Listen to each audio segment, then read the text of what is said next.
I'm going to push the envelope a little bit, skirt the rules here, but I'm going to stay within the lines, but what I can talk about. But this is something I do want to get out, and that is regarding face masks.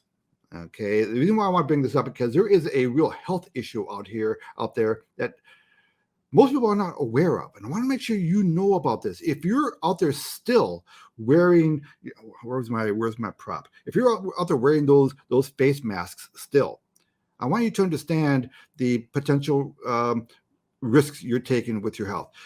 I put together a few clips here that make my point, and it's only about 3 minutes long, so bear with me. And at the end there, I got a funny little jingle. So let's listen to the clip. And the first clip is from Redacted. So if you're a fan of Redacted, just so you know, that's where I got it, and you might want to look them up on YouTube. Here we go. Now here is one of the most comprehensive studies about it that was just out this week, and it comes out of Germany. These are the researchers there, and it's called Possible Toxicity of Chronic Carbon Dioxide Exposure Associated with Face Mask Use, particularly in pregnant women, children, and adolescents. It is a literature review. They collected all of the literature on masking and carbon dioxide exposure for a very long time, and they collated it to see what did we know, when did we know it, and why did we think this about masks. What they are saying is that they can make a connection between carbon dioxide exposure does happen when someone wears a mask and undesirable things such as testicular dysfunction, stillbirths, reduced motor and verbal skills for children, and overall cognitive decline for children born during the pandemic. Now, they're not saying the masks cause these things. They're saying that something happens while wearing a mask which increases your exposure to CO2, and that prolonged exposure to CO2 has known side effects. And here is what the science says, according to this German study, that no comparable standard testing of masks for viruses has been established. In an important human subject evaluation with NaCl aerosol representing bacterial and viral particle size range, the general filtration efficacy of surgical and N95 masks for bigger bacteria-sized particles was better. But interestingly, most of the tested N95 respirators and surgical masks performed at their worst against particles approximately between this 0.04 and 0.02 size, which includes the sizes of COVID and influenza. Indeed, some modeling and in vitro laboratory simulation studies aim to demonstrate less virus transmissions when masks are used. So we never had a conclusive study showing that masks could block out COVID and the size of that virus. Here is from this study. It said that fresh air has around 0.04% CO2, while wearing masks more than 5 minutes bears a possible chronic exposure to carbon dioxide of 1.41 to 3.2% of the inhaled air. Although the buildup is usually within the short-term exposure limits, long-term exceedances and consequences must be considered due to experimental data. And then it goes on to talk about how even the U.S. Navy sets toxicity levels for CO2 exposure at 0.8, and masks are more than double that if you wear them for even 5 minutes. Well, you blew it away, right? It's all complete garbage. You know, when that all first came out, there's a funny thing that happened on that redacted report, and I encourage everybody to go and watch it because it's pretty comprehensive and you got the key headlines out of it. But she talked about this: if you can smell one of those through your mask, then what's the chances of that stopping something coming through your mask, whatever it is, right? So it was all garbage. I don't know about you, Ed. Like I just did not comply. And the reason I didn't comply is because the minute that a politician came out and told me to do something, I said, no, I'm not going to do that. And I was like ostracized, and I got in trouble a couple of times, and, you know, I got in some arguments, and I nearly punched on with a few people a couple of times. And I yesterday, because that redacted report came out I think it was yesterday. Yesterday, I was up at the shops, and as I was walking to the supermarket, there's these stickers on the ground, and they're like 1.5 meters apart. And then when you go inside of the store, there's still stickers on the ground. And I thought to myself, I should take a photo of that and take a picture and say, remember when you fucking idiots thought that this was going to save you? And then you thought putting a piece of cloth on your face was going to save you. You are the stupidest people on planet Earth. And the people that govern us and run us and do that say that we were led by the science. But you know what? Even 3 years on, they still haven't shown us the science. They still haven't. And people were so stupid. Sorry, they were stupid if they were going to follow what a politician told them to do. And the minute the politicians came out and said that, and then they waving their fingers at us saying, you need to report your neighbors. I'm like, I'm not doing anything that these people say. Nothing, not a single thing ever again in my whole entire life. That's as it turns out, oxygen is pretty important.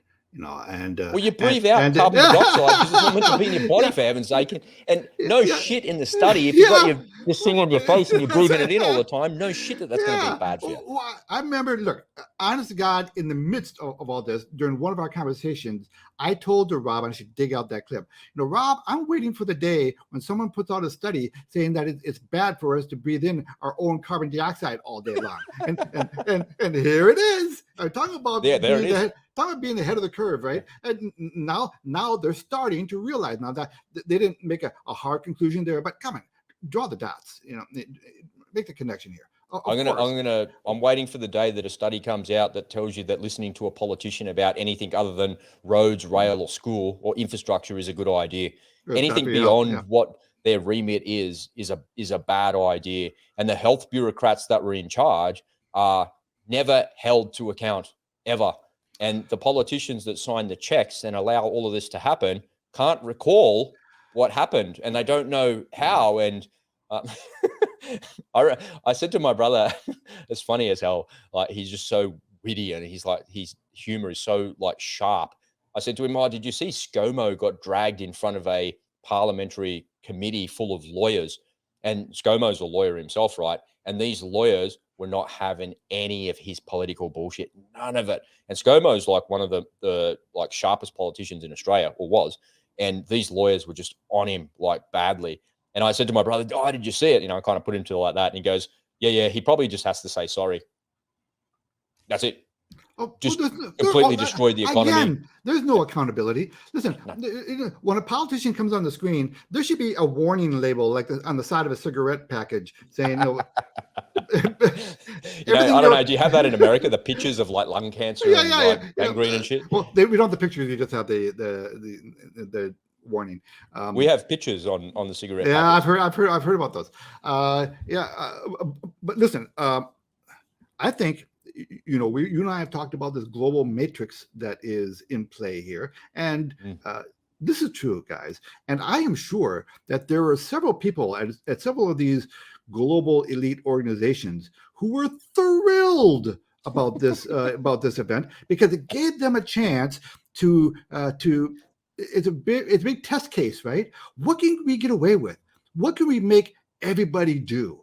Can we get everybody to do this? Can we get everybody to do that?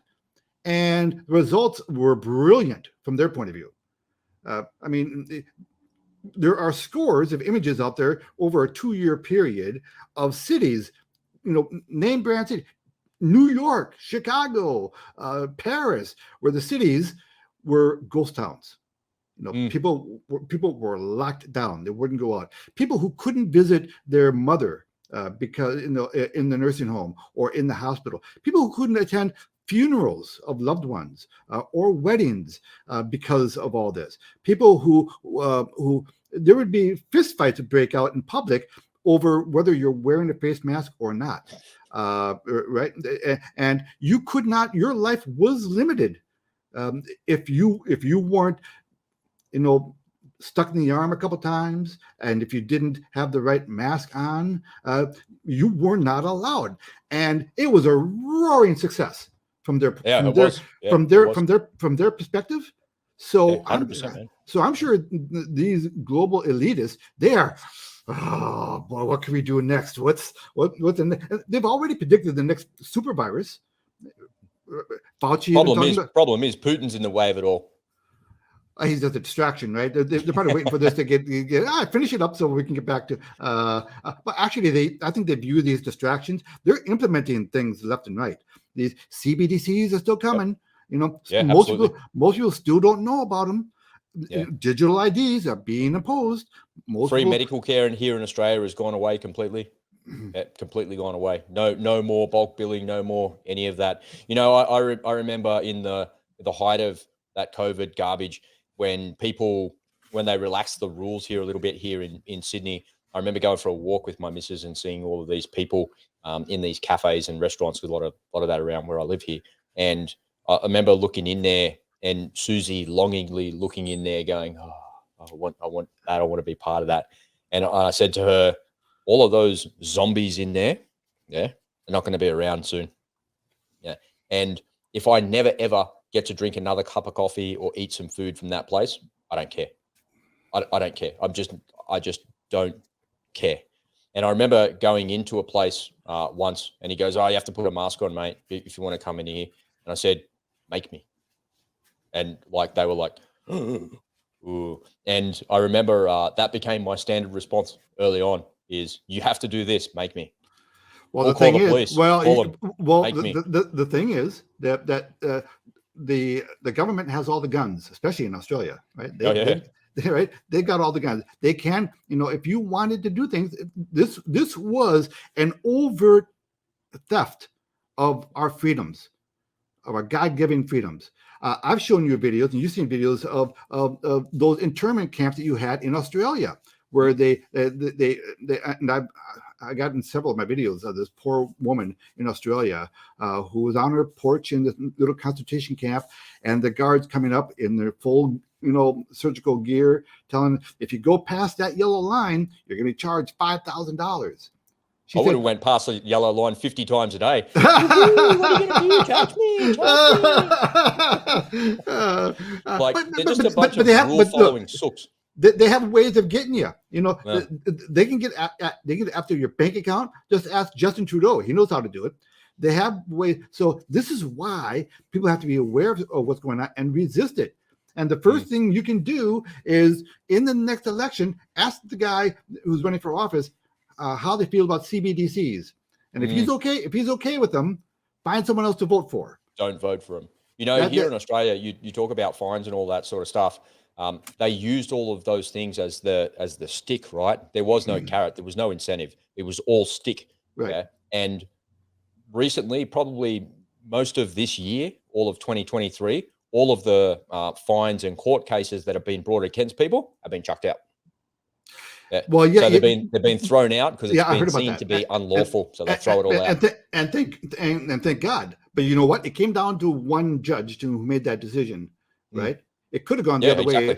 If you had the wrong person sitting in that chair, it wouldn't have gone that way. Yeah. Right? So, and hopefully that person is the right person every time.